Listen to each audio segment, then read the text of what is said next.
what would you say is like your most memorable moment that that made you feel shivers on your on your body and just made you realize that that you always associate your success with in general, a feel good moment, I guess. Yeah, I mean, there's a lot of those. I Mhm, mean, the general Reader's Digest, quick, like point by point thing would be teaching and gigging in Chicago.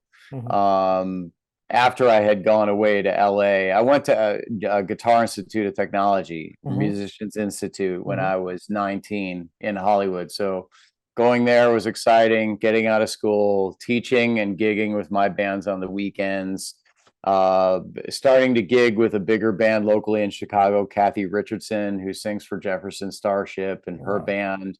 And that led to me doing some sessions with Jim Peterick, who founded Survivor and the Ides of March, Wow. and being in his house band for World Stage and getting to play with a lot of my childhood idols through that. He had guest musicians that allowed me to play with Rick Emmett from Triumph, and um, Wow. Alan Parsons and Don Barnes from 38 Special. And one of the people was Kelly Kagi from Night Ranger, who was there every year. And that kind of eventually led to me getting the opportunity to audition for Night Ranger and get the gig.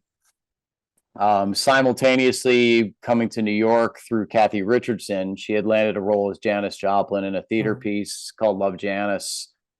So that was when I became a full-time performer, moving to New York, doing that, going out with other theater-related things, doing pit musicals, starting to gig in the oldie scene with the Turtles and Big Brother and the Holding Company. Um, Kind of from there, I would say it really was the story of me starting to play with Night Ranger, then getting the Broadway show Rock of Ages through doing the Wow. pit stuff, and then through both of those getting Trans-Siberian Orchestra, and then having David Coverdale or joining Whitesnake at that time, kind of leaving Night Ranger to join Whitesnake, and then playing with Cher during the Wow. time that David was having knee surgery, and that really lasted a few years. Mhm. And kind of in the meantime, staying busy with things like playing with Brandon Gibbs when I had spare time, and then also playing with Broadway's Rock of Ages band. Now that the show itself is closed, that band still goes out and plays the versions of the songs. And obviously, during that time, you could include recording. I did three solo albums that were just under Joel Hoekstra that were Mhm. instrumental.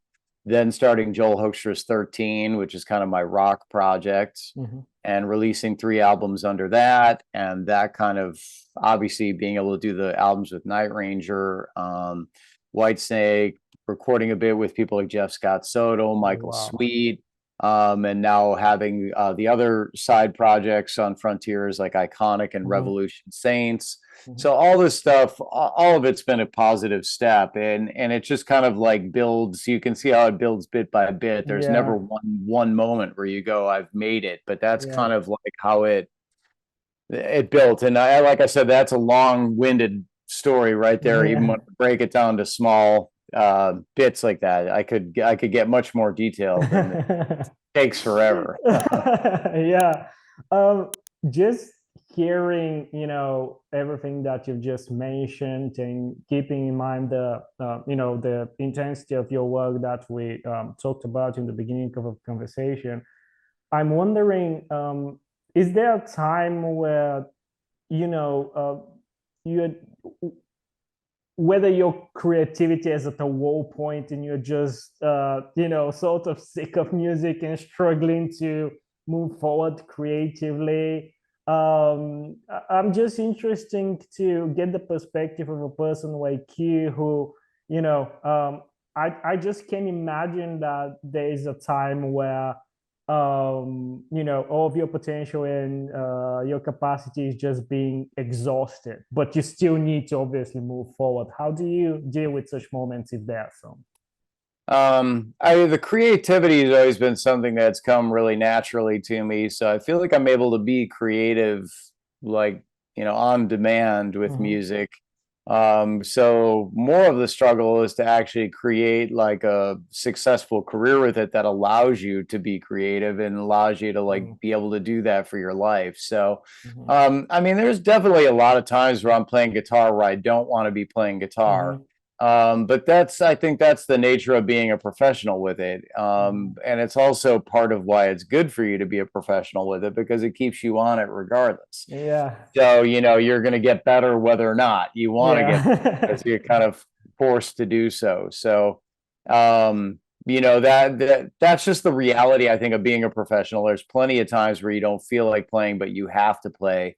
And I think, you know, it's a lot of people get into music because they think they're going to avoid work. What they need to realize is they're probably going to have to work much harder at music to actually make a living at it than any other job they would go into. Yeah, this seems to be, you know, this seems to be an idea that many people that are just starting the business neglect. That most of the times, as you said, this is way harder than a typical career, I guess. I mean, everybody's got their own path to walk down. Sometimes people find success really early on. I have a lot of the people that I work with from the 80s that found success at a really early age. I was just the guy who kind of it just built gradually for, and I just kind of that was just my path. It doesn't mean it's the same for everybody else, but that's the way it's worked for me, and it's been kind of a very logical one, just to kind of like keep working a guitar, keep trying to do everything, stay open-minded, still be an artist, still create. I haven't shut that door to like making my own music, and I've definitely tried to keep that alive. You know, I know that that's really important. That's at the same time, I do enjoy like just being a professional guitar player and playing other gigs and being able to get out there, especially on a high level. Some of the gigs that I've been able to do are really amazing gigs, you know, playing with Whitesnake and Trans-Siberian Orchestra and Cher. And I mean, those are great experiences that a guitar player would be lucky to have one of those. So to have several is really been a blessing for sure. I think this is a very good, you know, lesson why you need to be consistent and persistent with everything that you're doing, rather than, you know, just hop on from one opportunity to another.